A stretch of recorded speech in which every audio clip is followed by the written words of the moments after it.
afternoon. Hello. You look so excited I am. and happy and laid back, and you have a cat. And I have a cat. So tell us your name, tell us your position, and more importantly, tell us the cat's name. Well, this is Richie Rich because that's the most important thing. I'm Jill Mollohan. I'm the executive director at the Lynchburg Humane Society. Well, welcome, Jill. Thank you. So how old is Richie Rich? He's about 5 years old. And what's his story? He came in as a lost pet, and he had some medical concerns, and he's had a couple dental procedures. And, you know, we were talking earlier that he's not wanting to sit with me. A little on the thin side, so we're trying to fatten him up a little bit, but he's the sweetest thing. And you said he's about 4? About 5. Five? Yeah. And that's just a guess, because we don't have any history on him. So, being as we're talking about cats, let's talk about spring and what happens every spring at the shelter. What's going on with all those kittens? Yeah, we're seeing it right now. So we get dozens of kittens, little tiny, either orphan kittens or moms with kittens a day, like dozens. And it just gets worse throughout the summer. And then it'll start tapering off, hopefully around October. We used to have 2 kitten seasons, and now we only have one that just runs together. Yes, I won't go into that. I have a barn cat that's on her way to be spayed, so that's a good thing. Yeah, that's a very good thing. It's a very good thing. Yeah, So you have a foster program, though. So can people actually foster the female cats and their kittens? Yes. Or okay. Yes. And I'm sure you have a training program for them so that the same thing doesn't happen again. Correct. Yes. So there's a time frame of how long they can keep them and that sort of thing. Yep. And you have the same thing for dogs. Yes. So do you have like a glut of dogs right now? Or? We do. There's a national issue right now with dog populations in shelters, and it's mostly big dogs. And every shelter across the nation is just packed full of dogs. Shelters that have not had to euthanize in years are now having to euthanize. Or doing that again. So we are full as well, and what that means for us is we haven't been able to transfer in from other organizations as much as we would like to and have been able to in the past. Well, so I don't think the general public knows much about that. So explain that, because it is quite incredible. The transferring? Yes. Yeah, so we help as much as possible. We transfer in, take pets from other shelters that otherwise would probably be euthanized. And these are shelters that just don't have the resources and aren't as fortunate as us here in Lynchburg. You know, last year it was 700 and some animals we brought in from other areas. And that can be from right around Lynchburg, Campbell County, Bedford County, Appomattox, Amherst, and those are the ones we try to help first. But that's 700 plus dogs that are not helped, rescued, placed, etc., from just within the city limits of Lynchburg. Dogs and cats. Dogs and cats. That's unbelievable. So there's no right answer to this question, but I'm going to ask you this question because it was a comment I made when COVID first hit.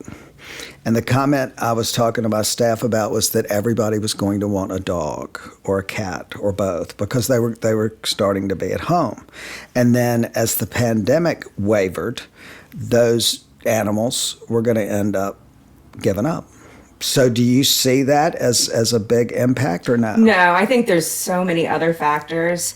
I mean, sure, you'll see that, and you might have more dogs or cats that were adopted during COVID because there was such a huge percentage of our dogs and cats were adopted during that time, get brought back, but it's not any different than any other time. So we're not seeing a lot of returns from that time or surrenders from that time. What we're seeing is the economy is stinky right now. People can sometimes barely afford to feed them and their family. They're not really thinking about adopting dogs. And so we're seeing that the adoptions have went down throughout the country. And I think a lot of that is because houses are now full with dogs. Like they have their dog from COVID. So therefore they're not adopting a new dog. Well, and you're right, because I know, and I'm a tightwad, so I was making the comment because I have 5 dogs, and I was making the comment that the cost of the dog food that I use in the last 2 years is up 45%, which is absolutely crazy. But let's talk about better things. But think about that for just a second. Not to interrupt you, but our cost of dog food, imagine that for us at the Lynchburg Humane Society, feeding 1,500 dogs a year. And that 45% increase has really, really hurt us as well. It's crazy. So we're seeing that too. So my big promotion for this podcast is for everybody, no matter what age they are, to have a birthday party like I did when I was 40 at the Royalton Club. And I filled up 2 huge box trailers full of dog food. And it was crazy. It was awesome. It was awesome. But let's talk about fun stuff. Fundraising events. Fundraising events, yes. Let's talk about all of them. All of them. Well, coming up, and luckily I have somebody over here in my ear that might be able to whisper something if I forget anything. But we're constantly doing Facebook fundraisers, raising money for mainly our medical issues for medical pets that come in and need some kind of procedure. I mean, every single pet gets some sort of medical from us. So, and then birthday parties. That is one thing that on Facebook people actually ask for in lieu of presents or whatever. Please donate to my Facebook fundraiser. My birthday's coming up next week, so anybody that wants to donate to the Lynchburg Humane Society, that would be great. Please do so. Please do so. And yes, and we do anything we do at the Lynchburg Humane Society as far as the public goes. So we do have birthday parties at Lynchburg.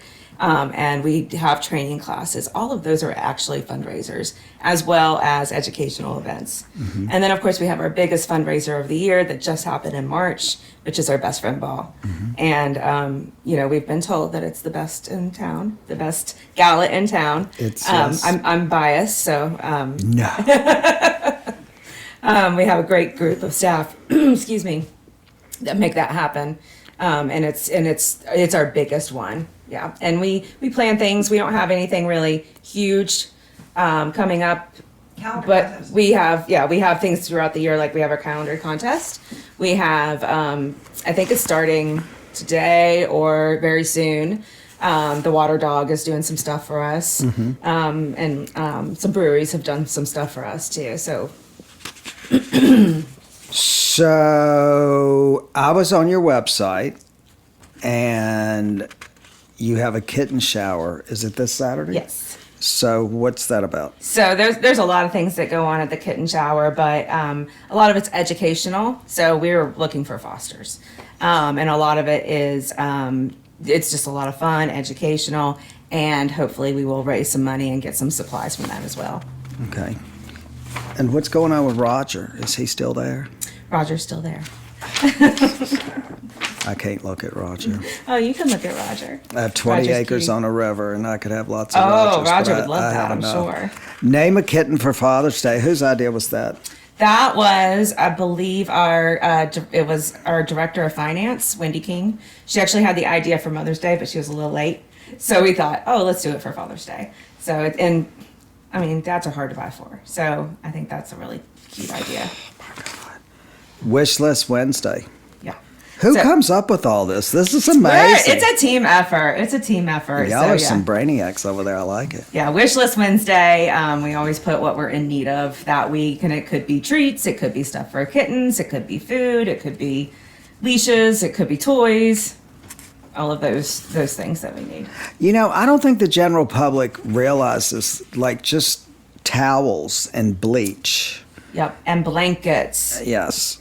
Anything that you would, and those things can be used as far as towels and blankets and all of that. You're cleaning out your linen closet, you can bring them to the Lynchburg Humane Society, and our animals will make a really good use of that. And how many birthday parties do you think you all have there a year?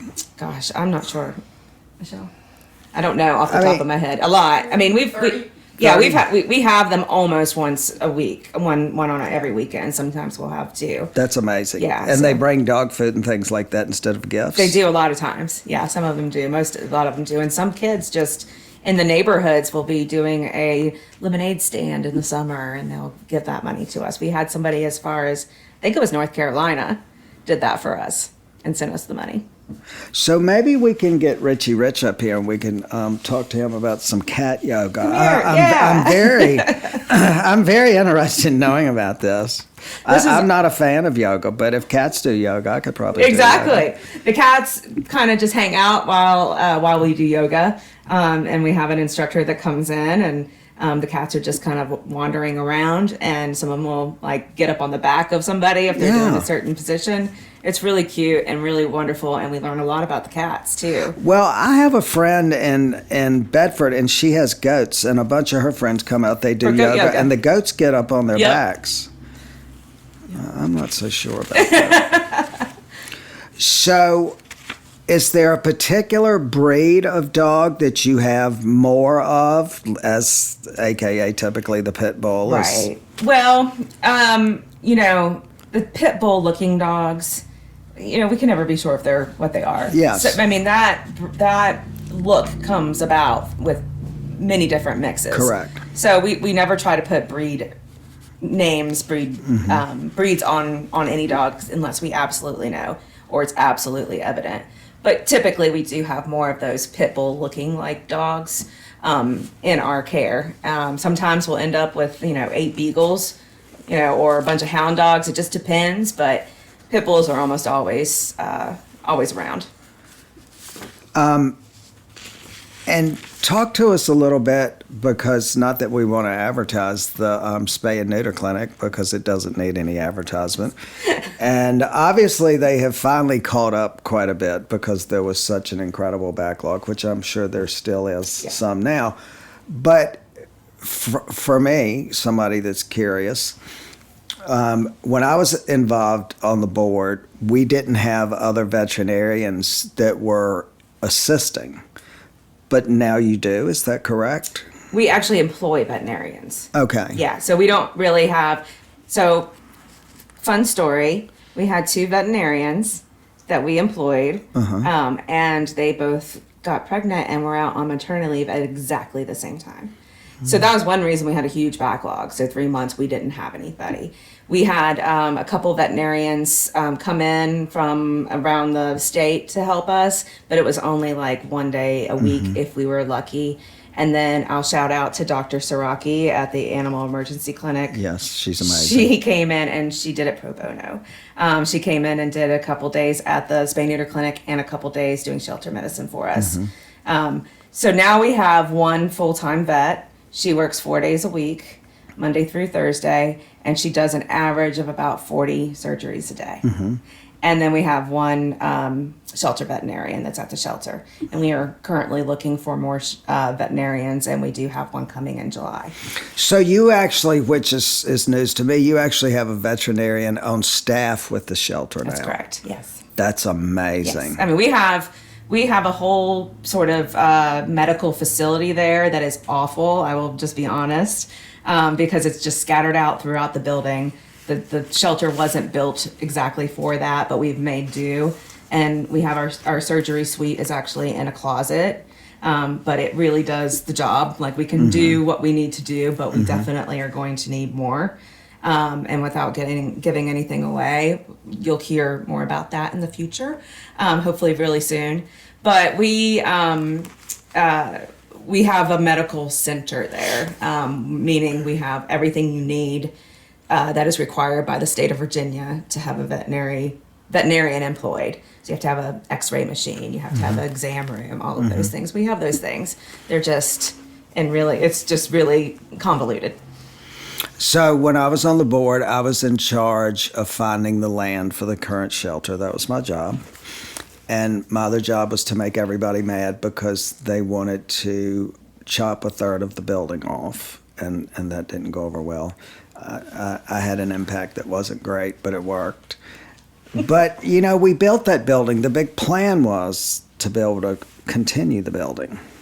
So is that still a thought process without having a conversation? Yes. Yeah. Absolutely. So that was an absolutely awesome thing, because that was also another thing that I was insistent upon, was having the vision not to cut the building by a third, but to also have the building designed so that the building could be extended yes. and could move forward.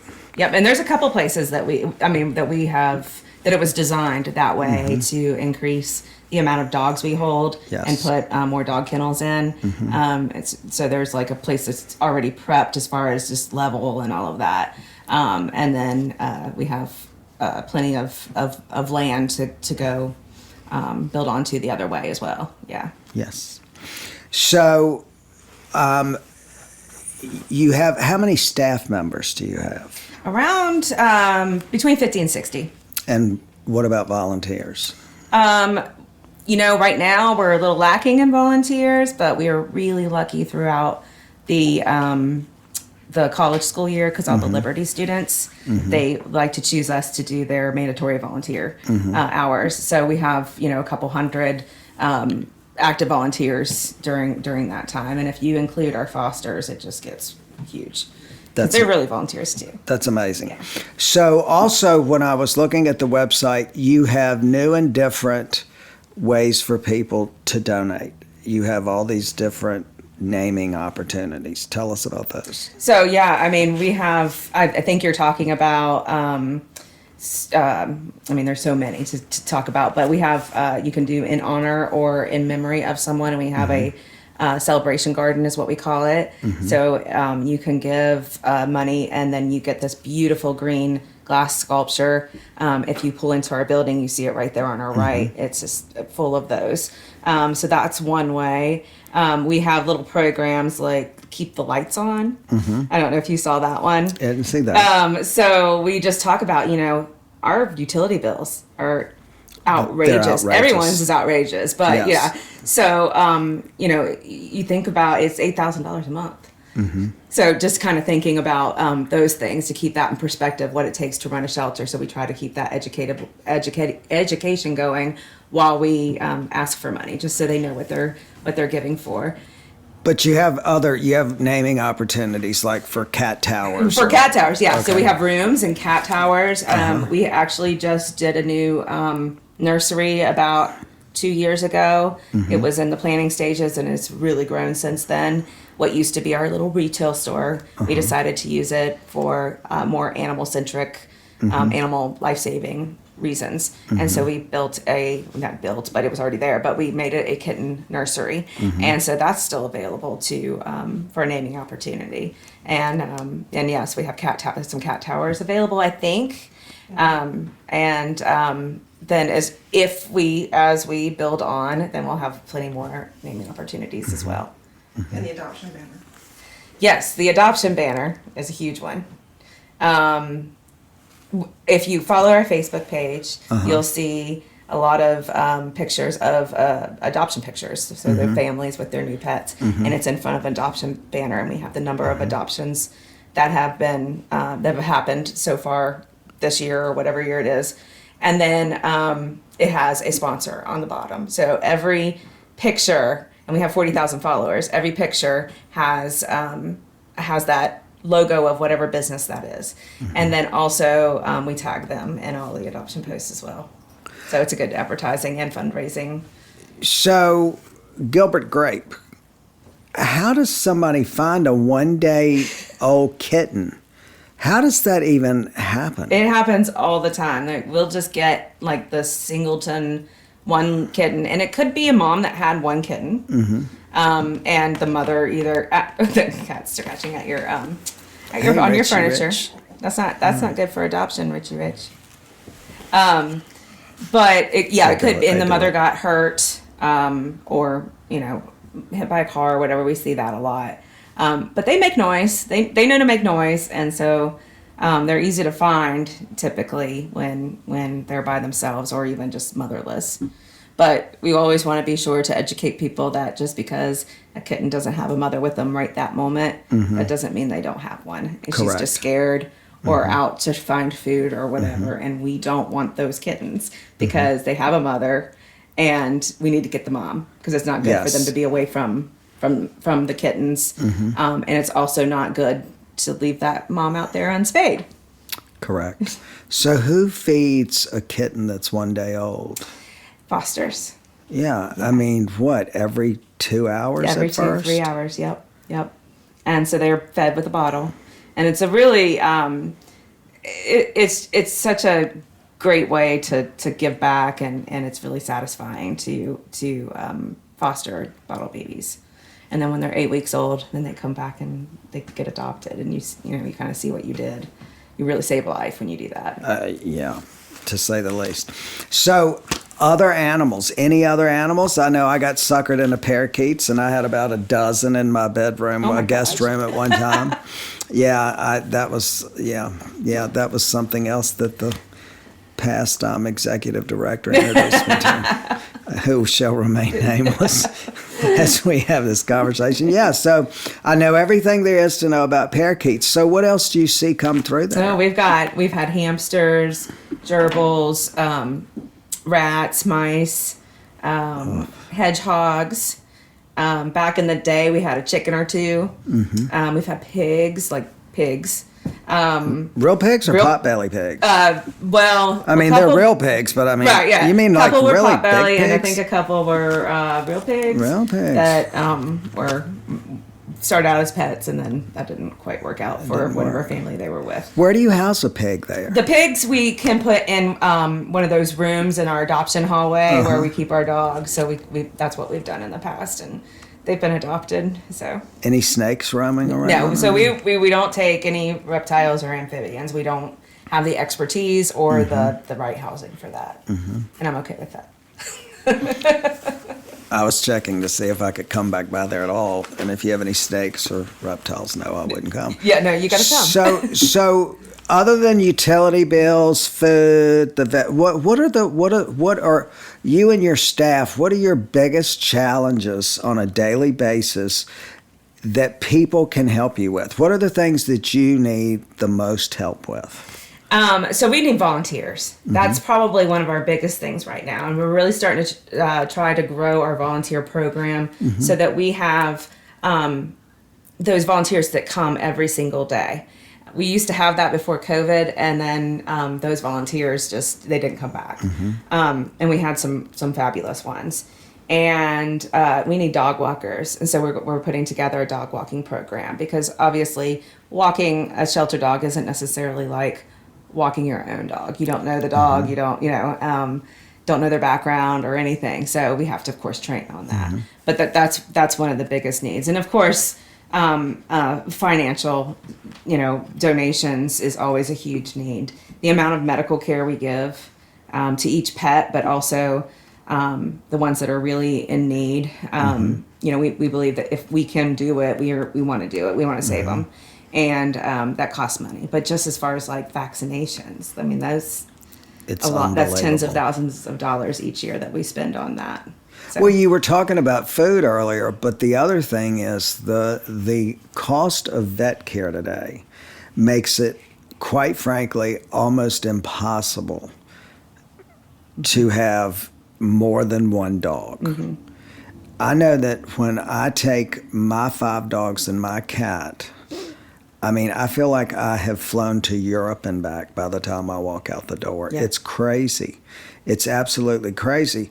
But there are places that people can go where things are less expensive for them. They just need to research that. Correct. So, we talked about the cat, and it's kitten season, and it's always kitten season apparently now. But what about the dogs? Do you see a really big surplus now with dogs and puppies, or has the population? I mean, the leash laws have been around forever, but it really just hasn't impacted what's going on. No. And why do you think that is? I wish I knew. Because we receive these dogs that come in as strays, right? As lost pets. And we have no idea. Like, they can be the best dog ever, purebred, whatever. And their owner never comes forward. And we do everything we can think of possible to try to find their owners and get the word out that, hey, this dog is looking for their owner. And sometimes they just don't come, and we don't understand. And of course, since they never come, we don't have the answers. Well, and I totally, when I lived on Coffee Road years ago for 17 years, and I had 5.5 acres, and in 17 years, I fostered 180 dogs. Oh my gosh. That was not through Lynchburg Humane, it was something I did privately, that I found these people didn't want these dogs anymore. And so somebody would send, and I still get a lot of that. People send me pictures. They're like, find this dog a home. And typically I'm pretty successful doing that. The most trouble I had one time was a rat terrier, and I had Gavin for 9 months, and he was, yeah, I don't recommend rat terriers. He was a rat terrier. Yeah. He worked for 9 months on one boxwood that was the size of this love seat. For 9 months he worked on it. And then when he finally got the boxwood dug up, he tried to drag it up the driveway. And he just wanted me to he wanted to show me what he had done. He's proud of it. And yeah, so I had some friends out for dinner one night. And the couple drove up in the driveway, and when they did, the wife knew what I did. And I just saw her lock eyes with this dog. And they came back and got him the next day. It was the craziest thing. I could not get rid of this. I had this dog for 9 months. We had the most incredible love-hate relationship. But, we as realtors run into that because, for example, in a very prominent part of town, I had some people that would be considered very prominent that I sold their home. They moved out of town. They left 6 cats at their house. They were outdoor cats, but they were cats that they had had for years, and they fed them. They left. And so I called this person that I knew, and I said, what are you doing? She said, we're not taking the cats. I'm like, what do you want me to do? She said, well, can't you find somebody that will take them? So I take all these cats and, scoop them up and put them in crates and take them home and find people that take them. And I know there's a lot of people that do that. So there's a lot that goes on that doesn't cycle through the Lynchburg Humane or the Campbell County or whoever. Mm-hmm. But what about the feral cat population? So what's the status? What's going on with that? Well, that's what we're seeing. Like, that's why we see this surge in kittens coming in, is because those are all the community cats and feral cats that haven't been spayed or neutered. So, we're working really hard on that. And, we believe very firmly in trap, neuter, release, which is trapping the cat. Mm-hmm. They, usually done at our spay neuter clinic, and then that volunteer or caretaker releases it back to the same place that it came from, and that's really important that it's the same place they came from. We do everything we can. The problem is that that costs money, of course. And we do what we can to make that as easy as possible. So we have traps available, and we need more volunteers, and we have these wonderful groups around town that do a lot of that. And there's some individuals that just are amazing, and so it's a relationship between us and all of these groups that make this happen. And I think that we might be starting to see a little bit. It doesn't seem, I don't want to say this really out loud, it doesn't seem as bad this year. But it came really late, like the kitten season, our influx of kittens. It's just now starting to really ramp up. And usually that can happen in April or May. And it's still May, but it's just starting to ramp up. So I hope that that's a sign. And it may or may not be. We'll see. But we really want everybody to get their cats fixed. I don't care if they're just indoor only. They can get out, or if they're indoor, outdoor, whatever it is. If they're a male, a lot of people are, it's a male. It can't have, can't get pregnant. But we know the science behind that. The flip side of that. Yeah. We know the flip side of that. So your staff, tell us about your staff, because I think that's really important. You have how many full-time people do you have that are staff that do things like marketing or? Well, we have one full-time person that does most of our marketing and our PR, and she's here with us. Claire LeFew is, so she does, it's mostly all of it. You can't see her right now, but our adoption staff, which is about 4 people, do a lot of our social media marketing for the adoptable pets. But we all kind of share it, but Claire does most everything as far as that goes. The email blasts that go out every week on Wednesdays, If you haven't signed up for those, everybody should. I get them. They're Good. amazing. Yes. She puts those together. We started a new marketing kind of educational blog, and it's called Did You Know? And it's in every one of these e-blasts to kind of educate the public on a lot of things.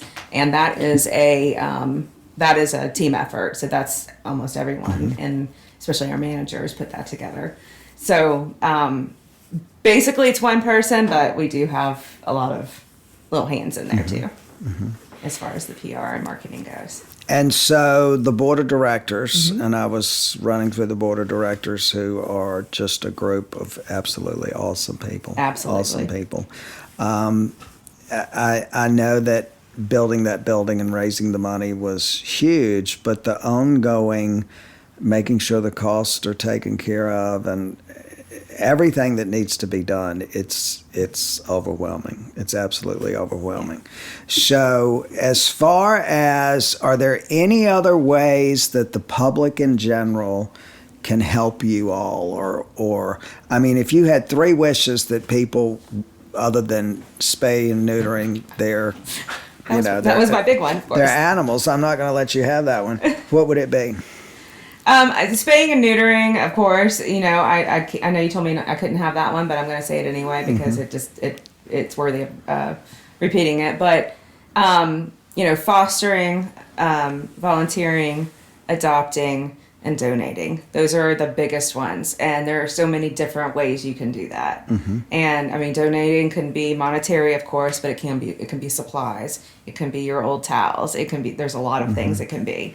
Volunteering, I mean, we have so many new opportunities coming up. We're looking for a really good person to answer some phones, because that's probably our biggest complaint from the public. You guys never answer your phones. Well, we don't have the staff to do it, so we were looking for volunteers to do that. So volunteering is really important, and like I said, dog walking volunteers, things like that, and then fostering is huge. Dogs and cats. That's awesome. Well, he's cutting us off. Okay. Thank you so much. Thank you. I had so much more I wanted to talk about. I think you all are going to have to come back. We can come back. That's for sure. Thank you so much. Thank you.